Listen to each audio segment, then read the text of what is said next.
Oi. Olá, jovem. Como você está?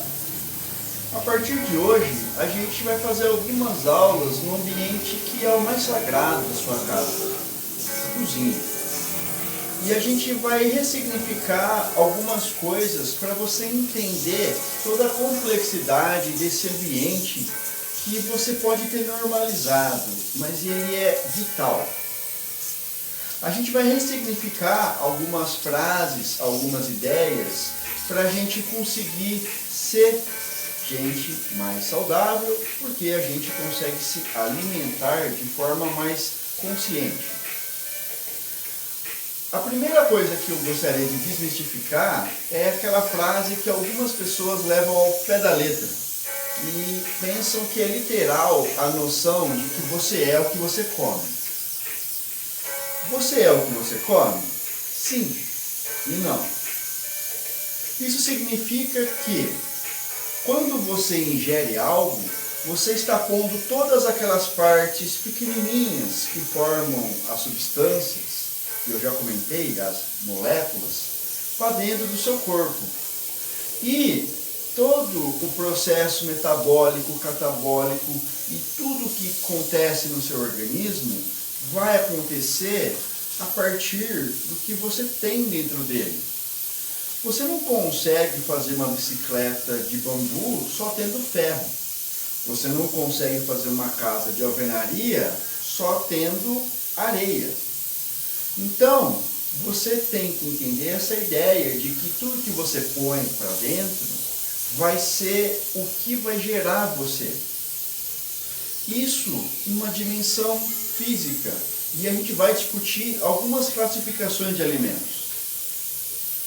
A ideia de uma alimentação multicolorida significa que você precisa comer uma diversidade grande de coisas, porque você vai ter uma diversidade grande desses nutrientes no seu corpo. Não que as cores sejam o que te fazem saudável, senão a gente comeria tinta. Hoje eu gostaria de contar para vocês a lenda da mandioca.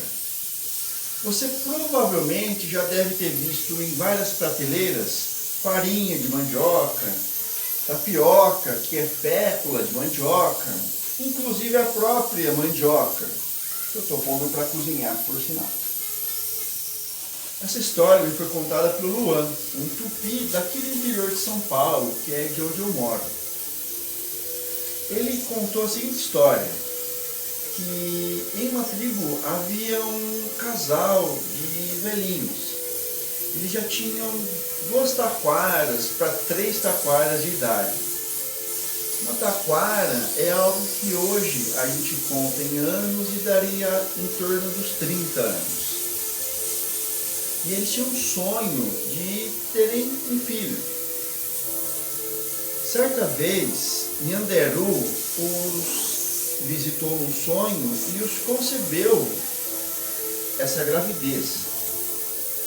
Quando eles ficaram sabendo da gravidez, foi um momento de muita alegria e foi uma gravidez muito, muito bela. Eis que depois da gravidez nasceu uma menina, Mandi. O pai ficou um pouco triste porque ele sonhava em ter um filho menino. Ele não ficou chateado por ter sido uma menina, mas ele gostaria que fosse um menino.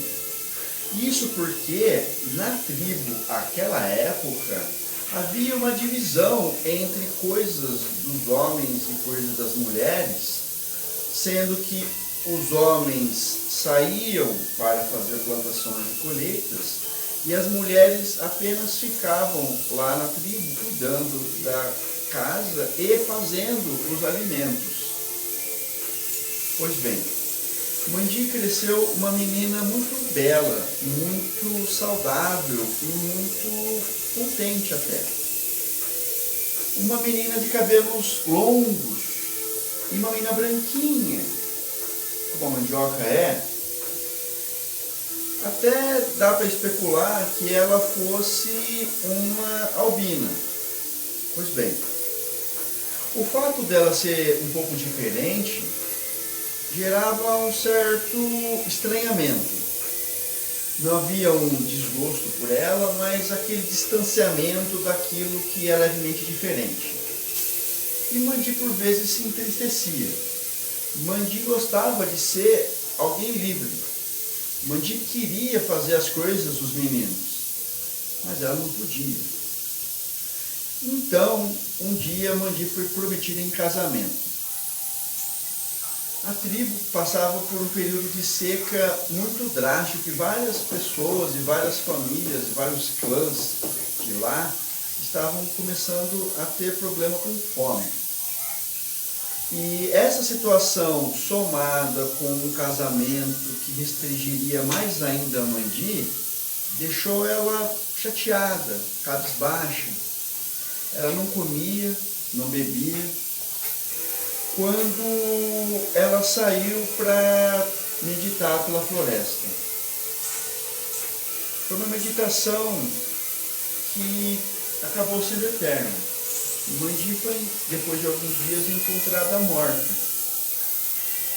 Antes dos seus pais serem avisados, Mandi os visitou num sonho e pediu que ela fosse enterrada na casa de orações da tribo, coisa que não era muito habitual.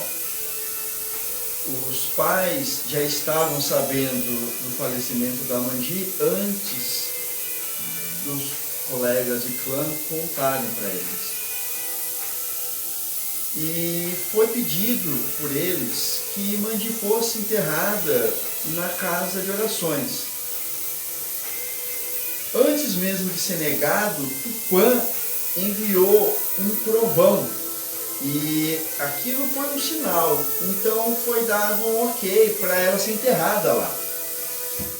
Alguns dias depois que o corpo de Mandi foi enterrado, houve uma grande tempestade, uma ventania que destruiu aquela casa de orações. Não foi encontrado muito vestígio de nada e temia-se que haviam perdido até o corpo de Mandi. Alguns dias depois ainda, notou-se uma rama saindo de lá. Aquela rama foi cuidada, foi regada, pois é uma dádiva da natureza, né? Quando Nhanderu disse aos pais que tirassem aquela rama, e quando ela foi removida tinha uma raiz, que era um alimento. Esse alimento, ele conseguiu ser a solução dos problemas da fome daquela tribo. Esse alimento plantado, ele houve em fartura. Mandi, que nasceu da oca, foi o que virou aquele alimento. A mandioca, branquinho como a mandi. Então, a gente consegue perceber que todo alimento que a gente tem toda uma carga simbólica. Essa fartura que a mandi significou, o sacrifício da mandi, permitiu com que as mulheres precisassem participar do processo de colheita. Então, as mulheres que eram apenas restritas à produção do alimento e cuidar dos filhos, foi permitido por necessidade que elas participassem do plantio da mandioca devido à fartura. Mandi pode significar liberdade e emancipação para quem está comendo, porque todo alimento ele envolve muito mais do que a sua parte física. Essa parte simbólica é muito importante. Quando você entende o que está comendo, você consegue sentir essa energia que vibra do metafísico. E é bonito. De repente, depois de entender essa história e descobrir que depois da mandioca as mulheres passaram a ocupar todos os espaços nas tribos, você entenda um pouco melhor por que a mandioca foi saudada. Espero que você consiga absorver todos os níveis de energia quando você estiver comendo. Te vejo na próxima aula e um forte abraço. Auete Rapi.